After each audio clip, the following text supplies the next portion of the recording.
Do we have the right blessing? At our Seder tables, we will be taking maror and we will dip it in charoset. However, the blessing that we will be reciting will be al achilat maror, on the eating of maror, with no reference to charoset.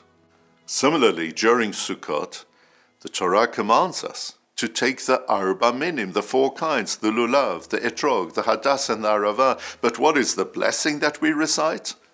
Al netilat lulav, the taking of the lulav. We don't mention the other three. The reason behind this is that in our halachot, our laws relating to brachot, we differentiate between ikar and tafel, that which is important and that which is only of secondary significance. And the blessing is always over the most important part of that which we are blessing. This, I believe, conveys to us a message of general importance within our lives. We should never lose the capacity to identify the ikar, what's really important in our lives, and as a result, we shouldn't waste our time with the tafel, that which is of only trivial significance. Sometimes, however, it is challenging to identify what's ikar and what's tafel. For example, there was a large hardware superstore which was suffering from employee theft.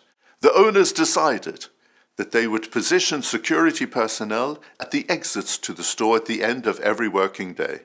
On the first day of this procedure, one of the workers arrived with a wheelbarrow full of boxes. It took 5 to 6 minutes for the security people to go through all the boxes. They discovered they were empty and they waved the fellow through. Second day again, third day again, day after day.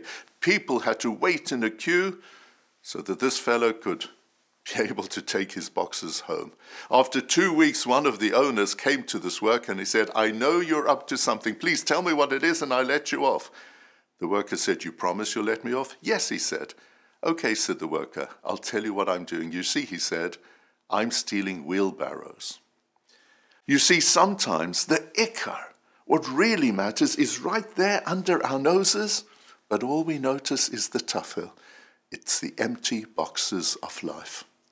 Now that the pandemic, thank God, is behind us, I have noticed that it has become human nature for people to prefer to try to forget our traumatic experiences during COVID.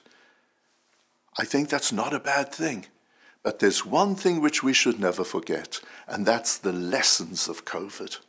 And it was during COVID that all of us gained that capacity to differentiate between ikar and tafel.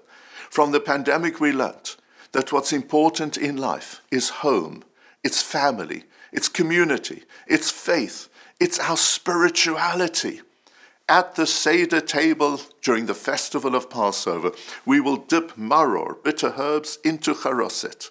The blessing we'll recite will be al achilat maror. We only mention the maror because that's what counts, not the charoset. Therefore, this year at our Seder tables, let's dip, and while doing so, remember not just about maror, but about everything in life which is really important. And let's not waste our lives, our precious time, with empty boxes.